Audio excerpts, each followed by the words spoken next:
amor por la patria. Hola patriotas, bueno, como ustedes han sido testigos de los últimos acontecimientos que han pasado en nuestro país, donde hay un clima totalmente enrarecido, donde ya se están hablando casi de conspiraciones para justificar, al parecer, lo injustificable.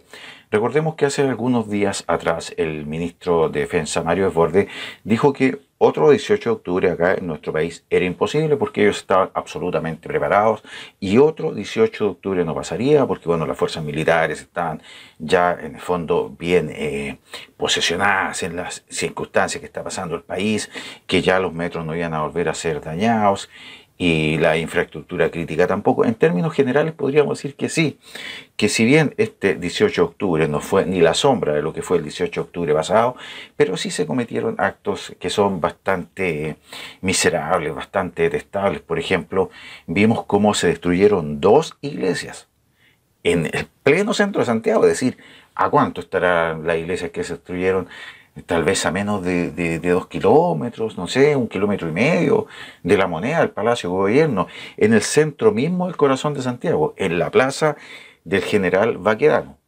Ahora, que pase esto allí, donde se sabe que es el centro de encuentro de todos los vándalos, de todos los orcos que han sido llamados, de los zombies, de todo el lumpen. A algunas personas no les gusta el nombre lumpen, pero en fin, cuando uno dice lumpen se lo usa como sinónimo de violentistas, de vándalos, y tampoco hay que ser tan estricto en el uso de la palabra, ¿no es así?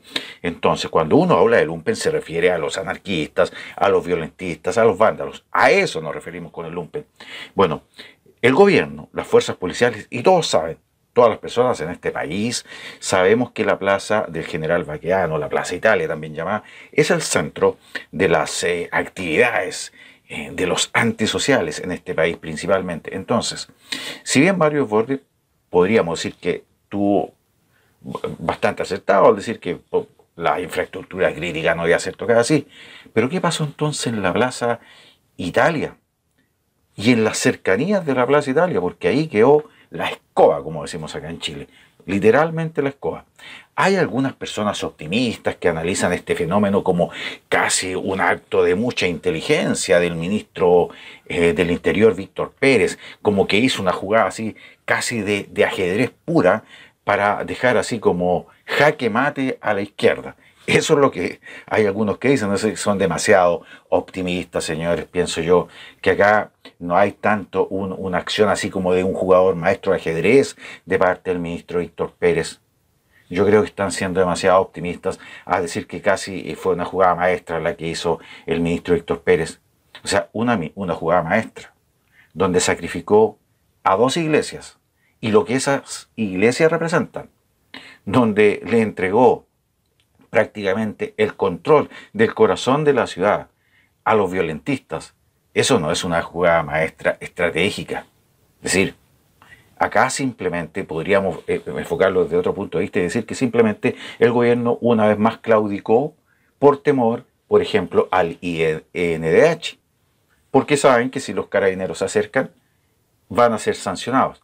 Pero esa es la jugada estrategia, es decir, simplemente no se acerquen funcionarios, dejen que los anarquistas, que peguen dos iglesias, nomás y total, que quemen dos iglesias, porque así calman sus ansias de destrucción. Esa es la jugada estratégica del ministro del Interior, según algunas personas que lo analizan como una gran movida, como diciendo que sí, efectivamente, fue una gran estrategia. Es decir, es una gran estrategia para ellos dejar abandonado el corazón de Santiago. Yo considero que no.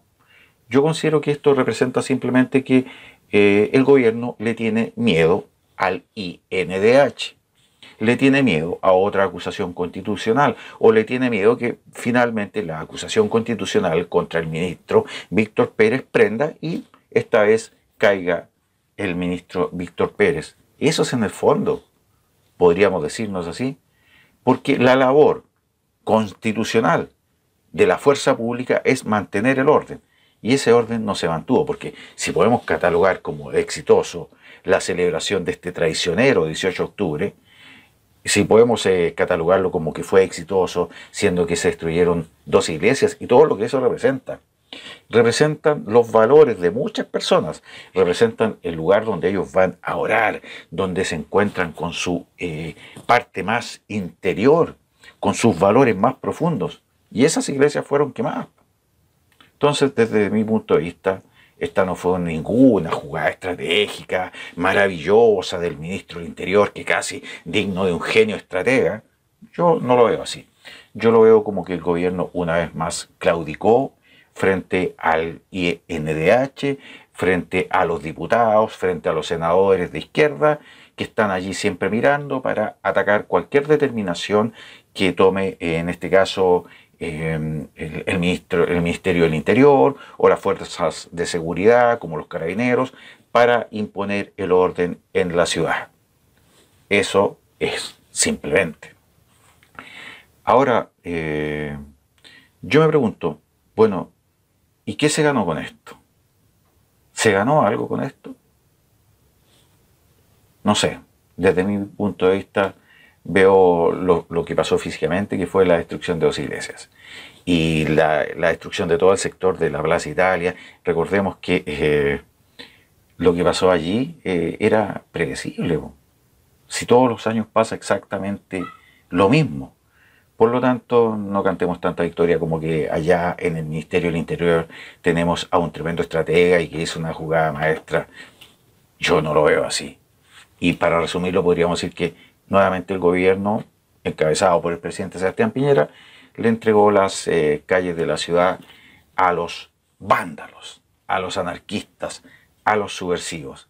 Y los carabineros se replegaron. No sabemos si esto fue por una orden directamente del ministro del Interior o hay algunas versiones que dicen también que los carabineros ya no están dispuestos de ir al choque, sabiendo que ellos finalmente, ante el más mínimo roce con un peluzón anarquista, van a ser dados de baja, van a ser sometidos a procesos, etc. Hay algunas versiones que dicen que simplemente esta fue una orden que provino de la misma institución para no verse enfrentados, digamos, a lo de siempre, que los carabineros intervienen y posteriormente no, lo dan de baja porque le pegaron, no sé, un coscorrón a un anarquista que estaba haciendo algo tan simple como quemar una iglesia, por ejemplo.